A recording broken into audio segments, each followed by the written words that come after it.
Hello, everyone, and welcome to today's live broadcast, a pan-cancer view of gene expression in immuno-oncology with particular applications in ovarian cancer, presented by Wendell Jones. He is currently a principal bioinformaticist and scientific advisor at Q2 Solutions EA Genomics. I am Marjorie Torres of LabRoots, and I'll be your moderator for today's event.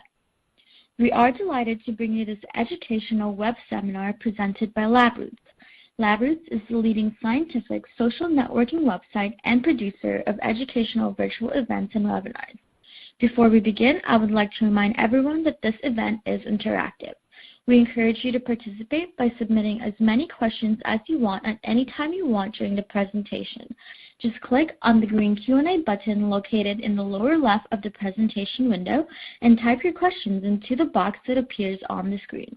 We'll answer as many of your questions as we have time for at the end of the presentation.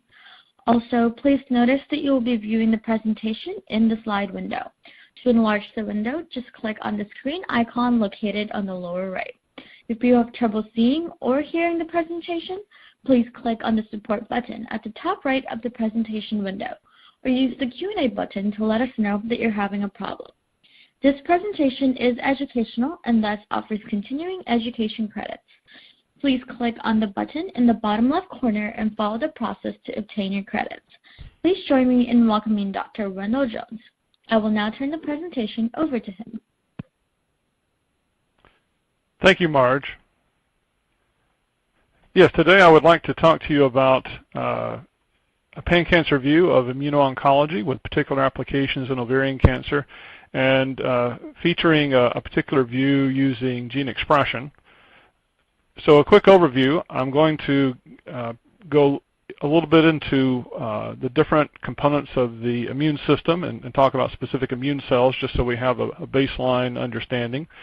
I'll talk also about immune response in cancer and how that plays a role often in many immunotherapies associated with cancer. I'll also talk about biomarkers of immune response, because a lot of the immune therapies that exist currently are only effective if there is already an immune response to the tumor that the cancer patient has, and so are most effective when that immune response is present. Therefore, there are biomarkers that are needed to ensure that we give the right therapy to the right patients. Related to that, I'll also define the immunome, which is essentially the collections of genes that express in immune cells, and specifically in immune cells, and we will discuss how that has applications for both biomarker development as well as understanding both predictive aspects of response to therapy and prognostic aspects regarding outcomes for patients who are taking immunotherapy-related medications. Going further, I'll also talk about gene expression that's specific to immune cells and how these are often useful biomarkers both for prediction of response as well as prognostic for outcomes. And then I'll talk about how some of those are being embodied within immuno-oncology panels that are available today, but also talk about the ambiguity that exists and how there is, in one sense, relatively little consistency among these panels, and also our definitions of the immunome. Later, I'll provide a motivation for understanding some of these aspects by examining a pan-cancer view using the Cancer Genome Atlas, a study that's been conducted in this decade to better define and understand the nature of cancer and how it progresses, what are the important biological components, and how other systems such as the immunome interact with it. Then I'll cross the definitions that I have for the immunome with the Cancer Genome Atlas to see if we can learn something about the immunome from a pan-cancer view. And then I'll apply these particular learnings that we would have from that crossing of the immunome with the Cancer Genome Atlas to apply to biomarkers and potentially also to understanding survival in ovarian cancer. So let's go to the first slide, just to give you a background of immune cells. So our knowledge of the immune system has greatly improved over the last several years. Certainly many immune cells are well known before the last decade, yet there's been a lot of detail added, especially in immuno-oncology. So as you go down the graph, there are going to be different things that are more recently understood, such as the role of, for example, tissue-associated macrophages that you see here, which were not necessarily well understood until a few years ago. Also, there's other basic things such as understanding of the adaptive immune aspect of natural killer cells. So until recently, natural killer cells were thought to be strictly associated with innate immunity. Now it's understood they also have an adaptive immune component. And then we'll also talk about other aspects of the adaptive immune system, such as CD8 positive T cells, as well as other helper cells for CD8 cells that are associated with CD4 cells. And then finally, we'll talk about, to give a little bit of look ahead to what we'll discuss at the end, I'll talk about the importance of natural killer cells and CD8 T cells in association with M2 TAM cells and how they can often be prognostic for outcomes, especially in ovarian cancer, but also in other cancers as well. Okay, so to give an overview of how biomarkers are often being used in immuno-oncology today, let's first go back to understanding the systems that are at play.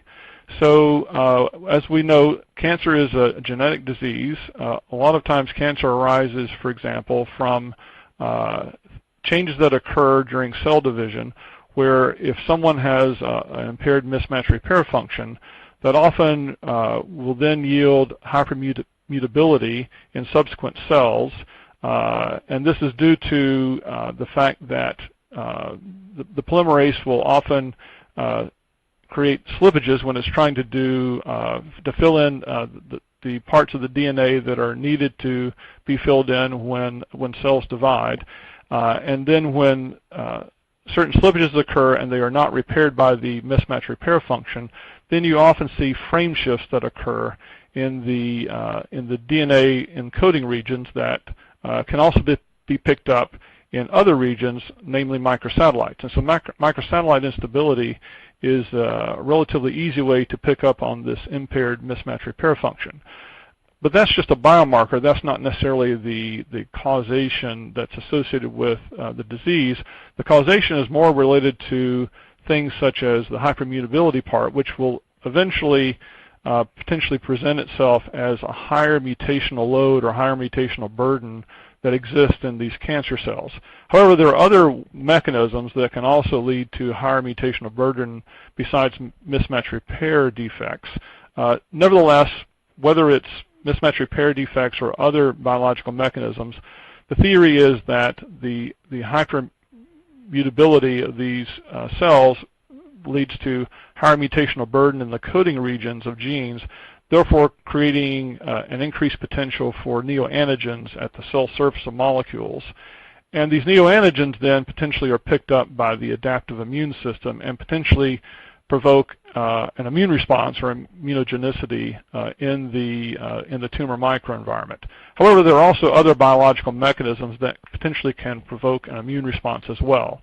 Nevertheless, whether it's microsatellite instability or tumor mutational burden or neoantigen type testing that's often done with protein type of assays, or whether it's looking at specific immune cells such as CD8 positive T cells or CD4 positive T cells or natural killer cells, these are often potential biomarkers for understanding whether or not there is either immune response related to a cancer or potential for immune response in oncology.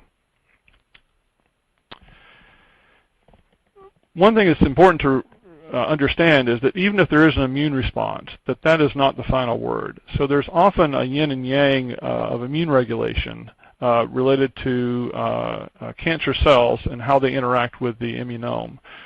So for example, you have immunogenicity, where you have the adaptive immune system primarily attempting to detect and eradicate cancer cells, but sometimes it also can kill healthy cells at the same time. And in fact, of course, autoimmune disorders are related to the immune system killing healthy cells. So that certainly there is, in the tumor microenvironment, there are certain things that are promoting the killing of cancer cells, whether it's like CD8 positive T cells, which kill cancer cells directly, or whether it's other factors such as interferon gamma or CD4 helper cells that are essentially activating or promoting the activity of CD8 T cells. So those are being stimulated, and hopefully in the tumor microenvironment they are finding, attacking, and killing tumor cells. But there's also a yang part where in order to prevent the killing of healthy cells, and sometimes, in this case, it may also prevent the killing of cancer cells, there are other important regulatory mechanisms such as regulatory T regulatory cells, also checkpoint blockades that occur more or less at the point of attack of CD8 positive T cells with cancer cells. And there's other regulatory mechanisms such as those implemented by the tumor-associated M2 macrophage cell type. So these may be either blocking or suppressing the activity of immune cells, and therefore, even though you may have an immune response, that is, your body has discovered the cancer cells that seem to be alien, the immune system is having a hard time finding and killing the cancer cells because there are these other mechanisms that are in place to prevent the killing of healthy cells. So let's go into a little bit more definition of the immunome. And the immunome has been described in a couple of different important papers. One that I like a great deal was published by Newman in Nature Methods in 2016, where they basically examined 22 different types of immune cells, and they also identified over 500 genes that express specifically in these immune cells. Now, these genes may not express just in one immune cell. They may express in a variety of immune cells, but they only express in these immune cells and not in other cells such as stromal cells or tumor cells that may be in the tumor microenvironment. So in one sense, they are important markers for us to understand the activity and the presence of immune cells in that environment.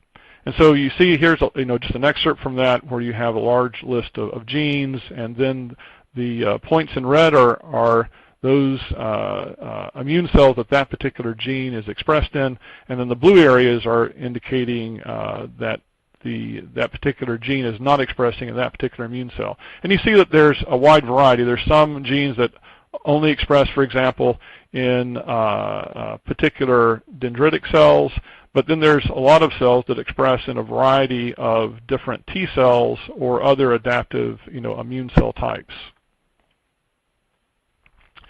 There's also another definition, if you like, of the immunome that was published by Bindia in 2013. One different aspect about the Bindia paper was that it also described temporal effects that occur in the tumor microenvironment, where you may have certain genes that are associated with immune cells only expressing in certain phases of the tumor's life as it progresses from one stage to another. So here you have this idea that yes, the immune cells that are in the tumor microenvironment may be expressing, indicating immune activity, but sometimes these immune cells are typically only present during certain stages of the tumor. And so that's another important aspect in potentially understanding not only is there immune activity present, but maybe what stage the tumor is in as well. Now, one complication of the Bindia-defined immunome is that whereas on the Newman immunome that you just saw, sometimes certain genes are associated with multiple immunity cell types. In this case, Bindia only mapped a gene to one particular cell class. So this sometimes creates complications for genes with multiple class associations. And we can see that in the next slide, where when we try to examine an overlap of the different immunome definitions, that is, we take Bindia's list of several hundred genes, and then we take Newman's list of several hundred genes, and we look for overlap, that we find there's actually relatively small amounts of overlap between them, maybe only 25% or so. And then we have the complication that Bindia has really a list of genes and what class of immune cells associated with, whereas Newman is very specific, saying this gene is expressed in one or more cell types of the immunome. So here, we see that not only is there little overlap, but there may also be different ways of thinking about the immunome in terms of whether genes are, relevant to certain classes or relevant to certain cell types. So with respect to even certain classes of the immunome, for example, if we just look at the genes that, for example, Bindia says are associated with CD8 T cells, exclusively, we see that, again, here we see little overlap between the Bindia definition of the CD8 T cell immunome versus Newman's definition. Only 6 genes out of, potentially, 50 or more. So again, little overlap in the definition, which means that we are still incomplete in our knowledge of genes that are associated with immune cells and how they function and how they relate to other immune cells. This is also reflected in panels that have been derived from knowledge of both cancer and the immunome. So for example, companies such as NanoString and HTG have developed immuno-oncology related panels where they're trying to measure both the immunome, genes in the immunome, basically a gene expression assay, as well as genes that may be important for tumor-related activities such as proliferation or dysregulation of metabolism or possibly even defeat of the immune system. So here we have panels that maybe have several hundred genes in them. We have the Newman and Bindia definitions of the immunome, which again are associated with several hundred genes. But in terms of whether they overlap or not, you see that in one sense there often is very little overlap between these different either definitions of the immunome or essentially gene lists associated with the panels that are trying to measure the immune system in the context of the tumor microenvironment. So, for example, if you look at all 4 of these classes of genes, there's only about 46 genes that overlap out of really over 1,000 genes that are associated with any one of these particular panels. So one solution to that is to, at this point, since many things seem to be less well-defined or less well-understood than maybe we would like, is to have a broad view and use a technology such as RNA sequencing to get the full transcriptome. And then once we learn more about particular aspects of the immunome and the tumor microenvironment, we'll be able to properly associate different genes with different functions in the immunome and also different aspects of tumor-related activity. So to summarize so far, what we have in terms of our knowledge is that immune cells are actually very diverse as in immuno-oncology as well as in other things such as infectious disease. And the important thing is we're still learning about them. As I mentioned before, natural killer cells were thought until recently to be exclusively associated with innate immunity, but now we understand that they have a large role in adaptive immunity, and they also have a role in immuno-oncology as well. We understand now that immune response in cancer is diverse and has a large number of interdependencies, both in the immunome, that is, you have different cells that are helping other cells such as antigen-presenting cells or follicular helper cells of CD4 T cells. These are all, in essence, helping certain cytotoxic cells such as CD8 or natural killer cells to basically enlist them, activate them, and attack the cancer.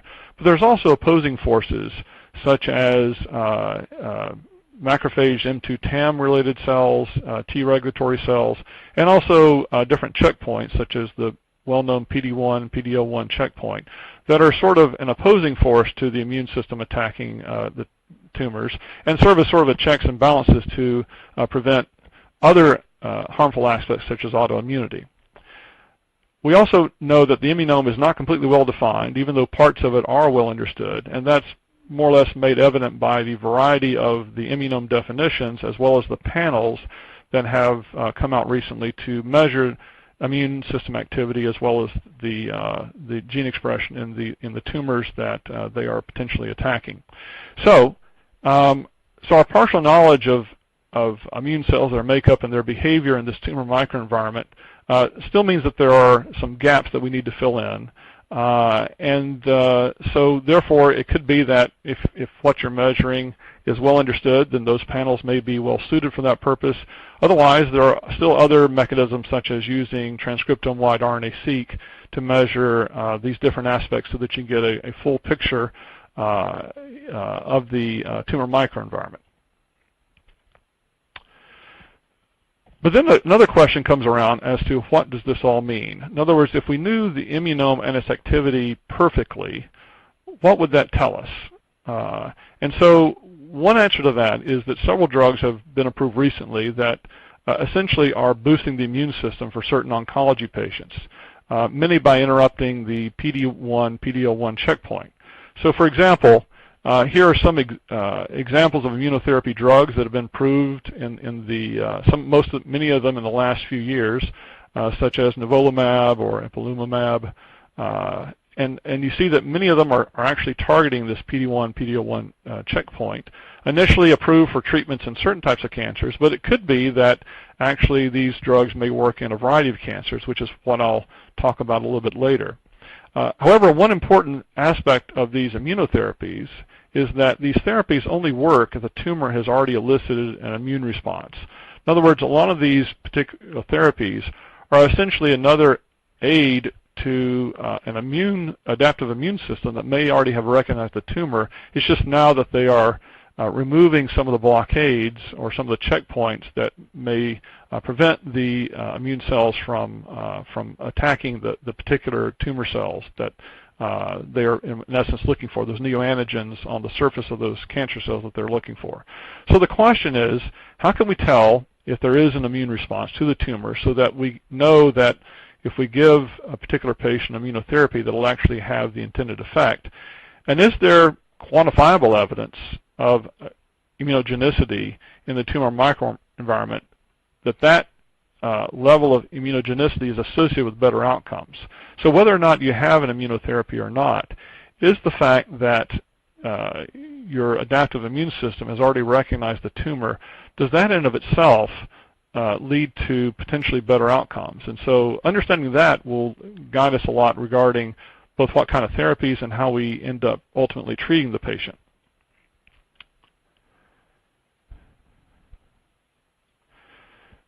So related to does immunogenicity lead to better outcomes? This has been addressed at least for certain cancers, and one good summary view of this was published last year in Iglesia in JNCI, where they examined 11 different cancer types from the Cancer Genome Atlas, which is some data that I'll show you in just a few moments, where they were looking at things like bladder cancer, breast cancer, colorectal cancer, glioblastoma, which was recently made more well known by Senator John McCain's diagnosis of having glioblastoma, kidney cancer, lung cancer, so forth, including ovarian cancer.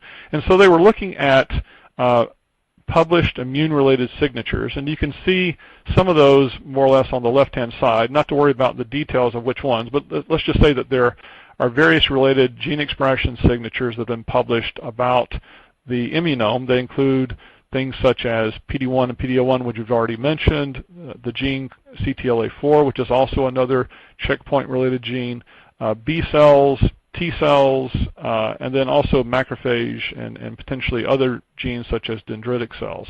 All those make up different parts of the immunome, and they may have relevance to different aspects of better outcomes for certain cancer patients.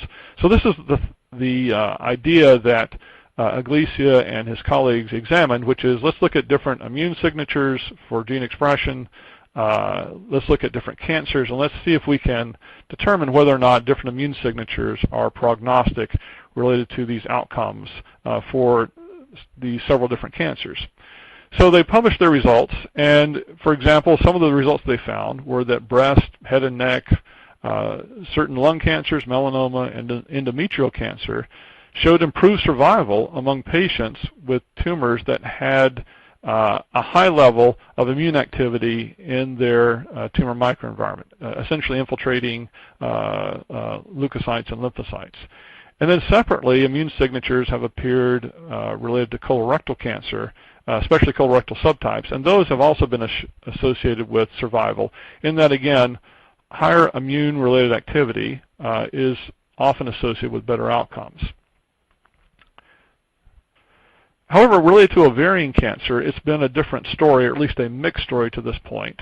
So, for example, ovarian cancer was studied extensively in the Cancer Genome Atlas, and it was studied from both a DNA perspective, looking at mutations, as well as looking at RNA gene expression. And surprisingly, in the original Nature paper that was published for ovarian cancer, survival time was not shown to be significantly associated with the so-called immunoreactive, also known as immunogenic subtype that was identified for one particular class of ovarian tumor patients. Also, in the Konechny paper that followed onto that, they also did not find an association with survival for the original signature. Konechny and his colleagues developed their own signature that they showed in a different cohort of patients was associated with survival.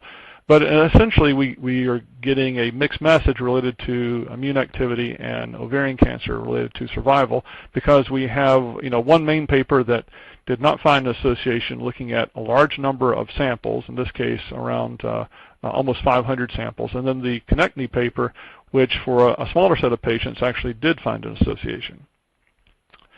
So what I decided to do was to, in essence, go back to the Cancer Genome Atlas and take a de novo approach, looking across many different types of cancer to see if we can understand if there are certain patterns that appear in almost any cancer, and then see if those particular patterns also apply to ovarian cancer.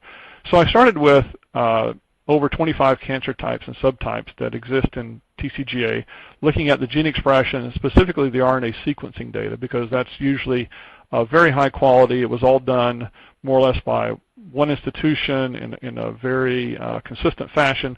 So as opposed to, for example, microarray data, which can often suffer from batch effects and other institutional effects, the RNA-seq data should be very, very consistent. And so it's viewed as a cleaner source from which to do some initial analysis. And so related to the Cancer Genome Atlas, for those of you familiar with it, you also know that even though there's a wide variety of cancer types, within each given cancer, there also may be a wide variety of samples in terms of their number and other and subtypes that may exist. And so, for example, breast cancer has over 1,000 samples currently in the Cancer Genome Atlas that has RNA sequencing data, whereas other cancers may only have, less than 100. So in order to not have the information that I'm trying to look at pan-cancer be swamped by the overrepresentation of a particular cancer in that collection, what I decided to do was randomly sample up to 200 tumor samples from each type so that we don't have overrepresentation bias. And then what I did was essentially intersect that gene expression data from those tumor samples with the immunome definition from Newman to examine patterns of immune cell activity in this large number of cancers. And of course, even with only selecting up to 200 tumor samples from each type, since I'm looking at over 25 types, you're going to be examining several thousand cancer specimens, tumor specimens, from the Cancer Genome Atlas. So here we're going to look at expressions and patterns of expression in several thousand tumor samples to see if we can learn things from that that may be both specific to certain cancer types, but which also may be applicable across many different cancer types. So to do that, we normalize the RNA-seq data so that we can compare sample to sample, and then we examine clustered expression patterns across, again, almost 4,500 different tumor samples. So what we're looking for is in the immunome definition of Newman, which has about 500 genes, we're looking for strong co-expression that may be evidence of potential co-regulation or at least coordinated biological systems.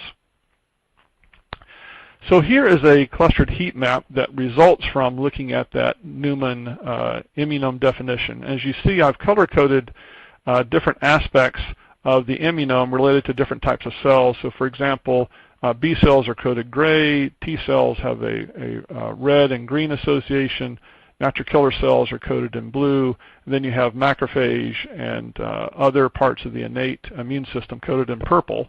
And so in this case, each gene is represented by a row in this particular sample matrix. So the genes are here, each row, and you can see that the colors coordinating to the different immunome definitions. And then each column is a different tumor type. And so here what I've done is I've clustered the expression of these different tumors so that they will be clustered both by their the sample level and also at the gene level, so that we can look for coordinated aspects of gene expression. And when you look at that with the entire immunome, what you see is that, in fact, there's clustering of two different types. There's still clustering by cancer type. So, for example, here are different types of neural cancers that exist in brain, glioblastoma, low-grade glioma. Here's prostate cancer, which has a big cluster. Here's liver cancer, which has a big cluster, and so forth and so on. But you also see that there's a particular group of genes in the middle here that are clustering together that are not directly associated with specific cancers. In fact, the area here becomes much more blurred in terms of which cancers that it's associated with. And so what we see is that these T and natural killer cell genes associated with only T and natural killer cells, as well as some B cells and so forth, are potentially associated with many different types of cancer. And in fact, this is the adaptive immune system. This is evidence of the adaptive immune system recognizing and attempting to kill tumor cells because it views them as being alien in the body. So we're going to focus on a particular group of these T and natural killer cell gene expression patterns.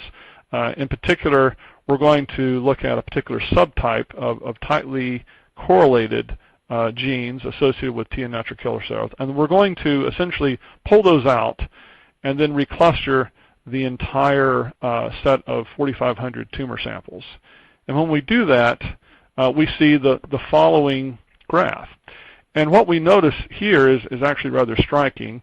First, we see more clearly the composition of the T and natural killer cell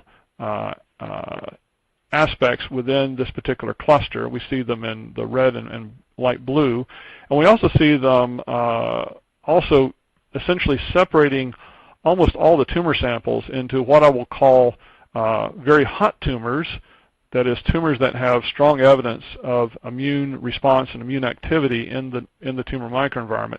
And then we also see some cold tumors, that is, tumors that really don't show hardly any evidence of adaptive immune activity, because again, the B cells, natural killer cells, T cells are more associated with adaptive immunity rather than innate immunity. And we also see that, for example, glioblastoma, low-grade glioma still cluster, but they tend to be cold tumors. That is, we tend to see these tumors as not having much activity related to the adaptive immune system. Doesn't mean that the innate immune system can't be involved in those particular cancers, but at least related to the adaptive immune system, it's very rare for the adaptive immune system to identify these brain-associated cancers. Okay, so this is interesting. We definitely see strong evidence of certain tumors having an adaptive immune response and other tumors not having an adaptive immune response, and that the adaptive immune response does not seem to be as particular related to whatever cancer type it may have identified as having these neoantigens that are alien, and thus it's trying to potentially attack them and kill them to essentially ward off an invasion, just like it would an infection. So the question is, okay, it's interesting that we have these hot and cold tumors. The question is, is this information going to be prognostic? So we're going to talk about that in just a second, specifically related to ovarian cancer. First, I just wanted to summarize, in essence, some of the cancers where, in essence, there seems to be a fair amount of immune activity. and where there is not as much immune activity. And what you can see here from this particular graph is that by the shaded bar charts that you see below, different cancers had different levels of adaptive immune system activity. So for example, we see in one particular type of lung cancer, there's often a high probability of immune activity, whereas, as we mentioned before, in low-grade glioma or glioblastoma, here's low-grade glioma, we see that hardly any of the cancers in TCGA have evidence of adaptive immune behavior. So this leads us to different cancers that are more likely to be hot, that is, have evidence of the adaptive immune system, versus other cancers that are more likely not. And so you see that there are certain cancers such as lung, mesothelioma, testicular cancer, stomach cancer, and some others that have a high probability of the immune system recognizing those cancers. And then there are other cancers such as glioblastoma and low-grade glioma, which you've mentioned before, but also things such as paraganglioma, which is another nerve-related cancer, as well as, I believe, kidney chromophobe, have very little likelihood of, at least otherwise, unstimulated, having adaptive immune activity in the tumor microenvironment.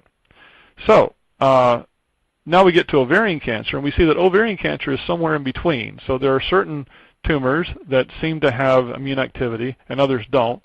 One question is this potentially related outcomes? And again, at the end, I'll talk about whether or not these particular patients potentially have higher likelihood than not of better outcomes. But first, I also want to associate the graph that you just saw with another idea that we had mentioned early on that is often used for biomarkers related to immune response, and that's tumor mutational burden. So there have been a few famous papers that have published information about tumor mutational burden and their prevalence across many different cancer types. And so this is one particular more famous paper by Lawrence that said that essentially mutational burden can vary by cancer type, with, for example, melanoma and different lung cancers having higher mutational burden, and then going all the way down to the bottom, cancers such as kidney chromophobe and different types of leukemia, as well as potentially other brain diseases like glioblastoma, have lower evidence of tumor mutational burden. And that tumor mutational burden was often associated, if you follow the model that I had before, with thus increased likelihood of neoantigens, and increased likelihood of neoantigens potentially also implies a greater immune response, or greater potential for immune response. So the question is, when we look at this particular graph of tumor mutational burden associated with different cancer types, and the graph that I showed previously, which is what I would call more direct evidence of adaptive immune presence in the tumors, do they line up? So what we can do is we can look at them, again, in the large. So on the left-hand side, I have the order in the Lawrence paper, as you see with melanoma and lung and bladder cancer up top. Again, not surprised that these particular tissues may have more evidence of mutational burden, because those are the ones that are more exposed to the elements, such as radiation or ingest to particulates in the air. Those can often lead to damage. The damage can result in DNA defects as cells divide. So it's no surprise that that skin and lung and whatever would potentially have higher mutational burden related to the different cancers. But when we look at the ordered immunogenic tumor percentage from TCA that I just showed you, you see that there's not necessarily 100% agreement. That is, even though tumor mutational burden may potentially lead to neoantigens and immune response, when we actually look at tumors that have immune response, it's not a perfect correlation. And in fact, what we see is that even though melanoma is more likely to have a high tumor mutational burden, when we actually look at melanoma tumors, they are more or less in the middle in terms of their immune response. So they're much less likely than other tumors to have an immune response. And then there are other cancers, such as pancreatic cancer, that tend to have very low mutational burden. Yet, when we look at the percentage of those cancers in TCGA that have strong evidence of immune response, we see that it's much, much higher, okay, and it tends to be more at the top of the list. So what that implies is that even though tumor mutational burden may be an important biomarker, it's certainly not the last word related to immunogenicity. And in fact, here we have, strong evidence using RNA of immunogenicity, and we see that some cancers are not associated with the level of tumor mutational burden that one might think. Okay, so getting back to our plan, we wanted to take the genes that we showed before that were where we were examining things pan-cancer and look at, in particular, at a high-grade serous ovarian cancer subset of RNA-seq data from TCGA. And so with that view, when we take those genes from that particular section of the immunome associated with gene expression in T cells and natural killer cells, we see that that these tumors, which are in columns, do seem to break down into tumors that show large evidence of having immune response, and then also tumors that have less evidence, some even being very cold, which is in this big green area here in the middle. And then there are some, tumors that are more or less in between. They're not quite cold, they're not quite hot. So in essence, there's a continuum, if you like, of immune response related to different tumors, from ovarian cancer, even, in TCGA. So the question is, again, do patients who have immune response in ovarian tumors, do they show high likelihood of better outcomes? The literature to this point has been mixed results in that the original Nature paper on ovarian cancer and TCGA, as well as Aglesia, did not find an association. Konechny took a different cohort and said there was a connection. The question is, what's the truth here? So what I decided to do was to not only look at T and natural killer cell expression, but also look at other things such as B cell, M1 macrophage, as well as the M2 TAM macrophage, which potentially is a yang to the yin of T and natural killer cells as well as B cells, to see if there may be some interaction going on between these two different systems.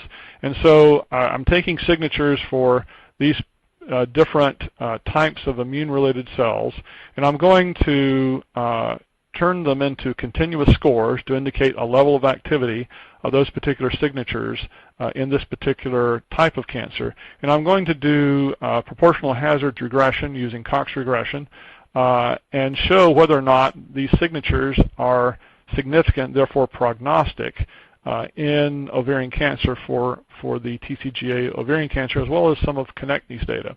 And then just to make things a little bit simpler, because we're using continuous scores for Cox regression, I'm going to convert some of these signatures to a binary cutoff, basically making the choice as to whether or not we say there's immune activity or not, or there's M2 TAM presence or not, and make illustrative Kaplan-Meier curves, which are often, shown in publications illustrating the differences in survival between different classes of patients. So here we're going to examine both event-free and overall survival using that method, and we're going to examine key immunome components as well as some usual clinical factors such as age and stage, because age and stage are often used as sort of a baseline to understand whether or not there are differences in survival, again, related to patient age or related to the stage of the cancer. Often, the higher the age or the later the stage, it typically implies worse outcomes for many cancers. And then we'll look at hazard ratios, but because hazard ratios are a little bit complex to interpret with expression signatures, especially, since these are scores that are not as well defined for, say, across, many different environments. They're more or less dependent upon the scale and the distribution of the scores.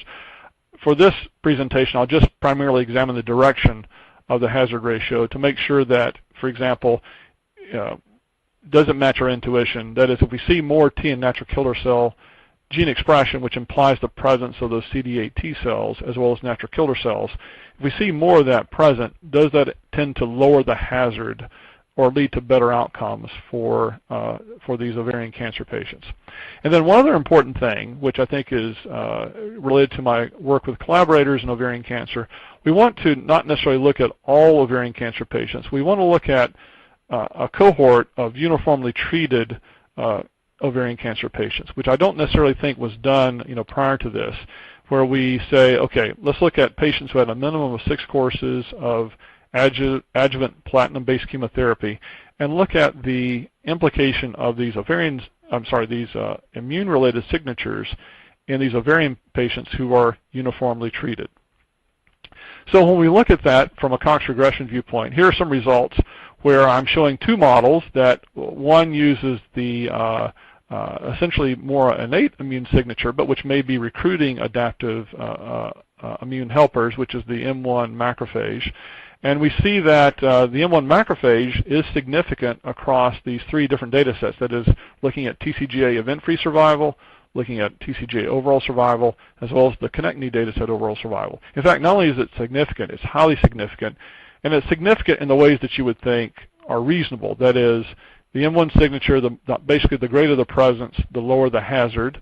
But when you have the Yang part, which is the M2 TAM signature, there the greater the presence, the higher the hazard. And this is, again, matches our intuition, because we typically associate the M2 tumor-associated macrophage with being more tumor-promoting and downregulating of the immune system in the tumor microenvironment. So it's not only prognostic, but it also matches our intuition about that. And what's also, to me, somewhat surprising is that they are highly significant, whereas age and stage are not significant or not as significant. And then we go to, for example, the more CD8-oriented T and also the natural killer cell signature, and we see that it often is as significant, or sometimes even more significant, depending upon the data set, than the M1 signature. But we also see that the M2 TAM correspondingly also is highly significant. And so, and it's significant in the ways that you would think, that is, the more of the cytotoxic T and natural killer cells that exist, the lower the hazard for the patient, both from an event-free and overall survival viewpoint. But when we get to the M2 TAM, the higher that presence, the worse the outcome. So again, this is reflective of the yin and yang that I was mentioning earlier that is often going on. But it also shows that that even for the TCGA ovarian cancer data sets, when you look at patients that are uniformly treated, that the immune system is very much prognostic when it comes to outcomes. And moreover, one interesting thing that isn't shown here, but if we only look at higher levels of M2 TAM by itself in the model, that is, we take out either the M1 signature or the CD8 natural killer cell signature, it is not significant by itself, which means that it really is something that is associated directly with potentially the adaptive or other parts of the immune system, in that higher levels of M2 TAM are only important if you also have adaptive immune cell presence. Okay, so it's not important by itself. It's only important in helping to clarify or contextualize the adaptive immune response, for example, from the cytotoxic lymphocytes. Okay, so again, just to give a different perspective of at least here I'm illustrating the CD8 natural killer immunogenic adaptive response. For the event-free survival, we see that the patients who do have an adaptive immune response, again, that are uniformly treated, have an obvious enhanced survival probability. And in fact, you see evidence of potentially durable response in the immunogenic part, whereas the patients who have less or no immune response have worse outcomes related to event-free survival. And this is also carried over in overall survival. So again, whether it's event-free or overall survival in TCGA, we see evidence of the importance of understanding the immune system and it's potentially leading to better outcomes, even in ovarian cancer, which isn't well understood or wasn't well known, up to this point. So just to summarize this part, the adaptive immunome component is observed and expressed in most tissue types. There are exceptions such as glial cells and other related cells, where you don't see the adaptive immune component as much. We also see that some tumor tissues tend to have higher levels of infiltrating lymphocytes, at least as represented by TCGA. And in this case, we also seen both from Aglesia and from for other cancer types, specifically for this research, that in ovarian cancer, the presence of these infiltrating lymphocytes is frequently associated with better outcomes. And so we've tried to take this pan-cancer expression signature, apply it to high-grade serous ovarian cancer patients, and the hope is potentially that this same signature will be useful in other cancers, so that we can more or less have a more standard view, a more common view of both the immune response and whether or not it plays a role in outcomes associated with different cancers. But interestingly enough, in ovarian cancer, we do see strong evidence that the M2-TAM signature is negatively associated with outcome, especially in the presence of a tumor immune response. So just to have a final summary, as I mentioned before, cancer and the immunome are each of them by themselves complex systems, and then you put them together, they have complex interactions. Even within the immunome, the components of the immunome and their function is the object of current research. It's not completely known or well-defined yet, especially in oncology.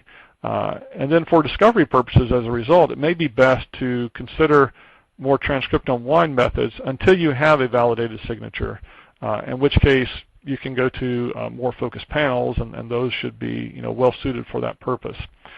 And while there are biomarkers such as microsatellite instability and tumor mutational burden for potential immune response, we also see here from TCGA that tumor mutational burden is not perfectly associated with direct measurement of the immune response using gene expression in the tumor microenvironment. And I think that's an important aspect, because whereas TMB is an important measure, if you're actually trying to measure immune response, there's nothing better than trying to look at gene expression of the tumor directly, and you'll probably get a better answer.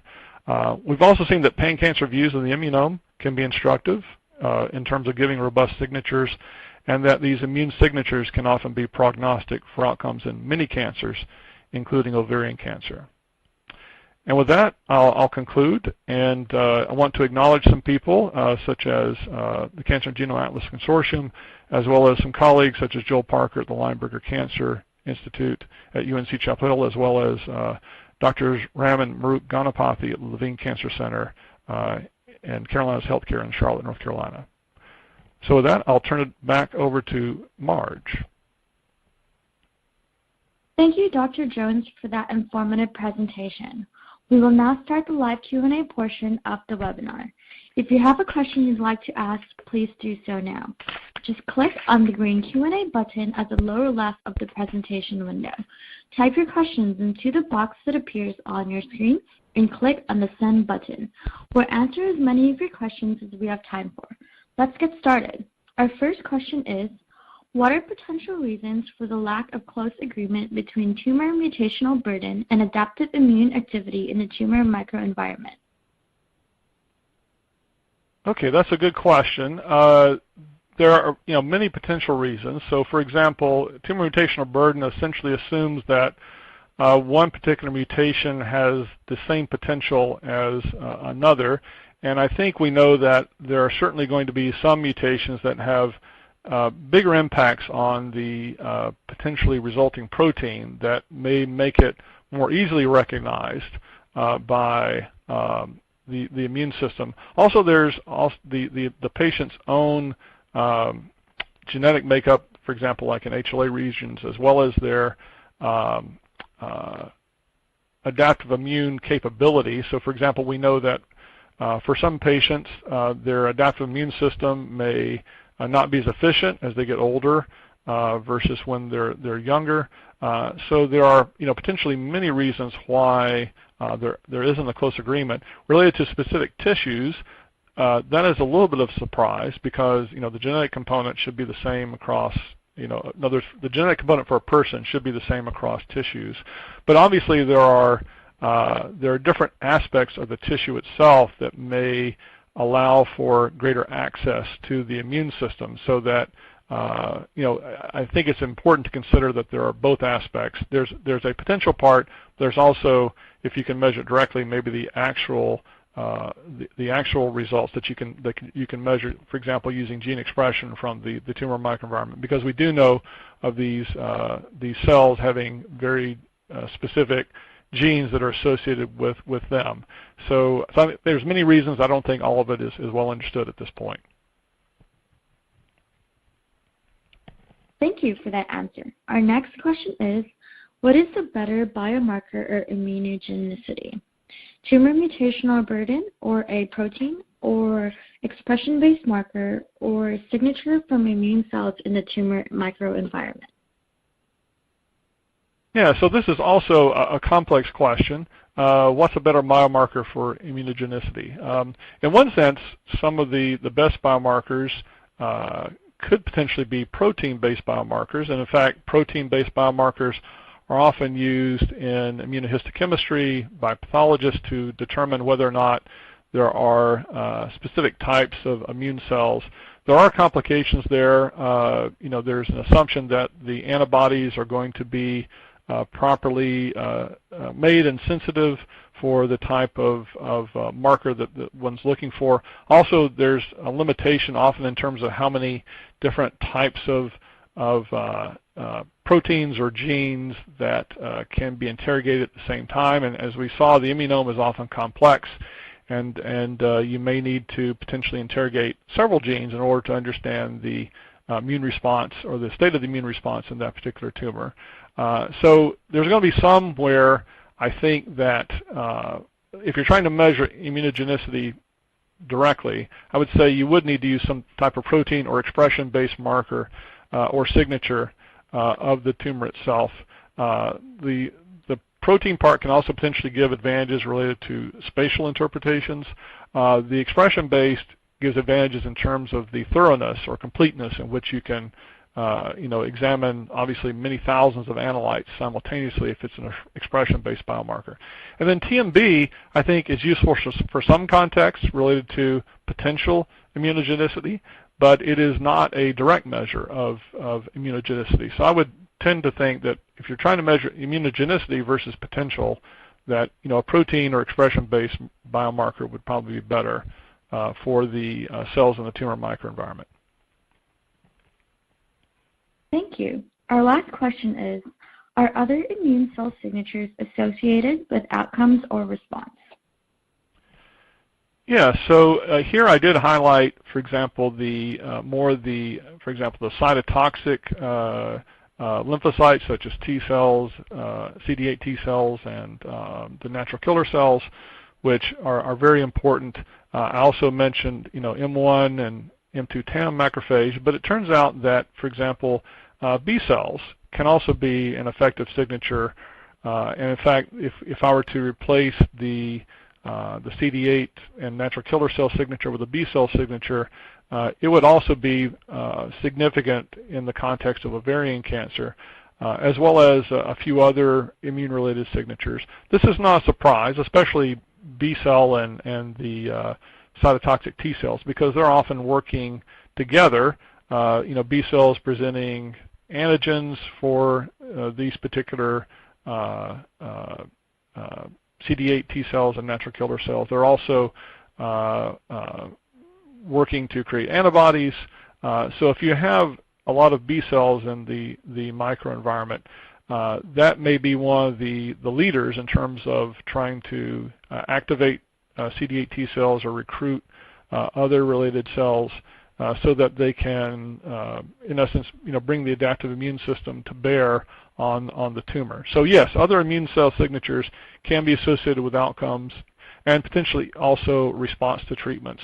And I didn't mean that for the ones I presented here to be the only ones exclusive of any other type of immune signature.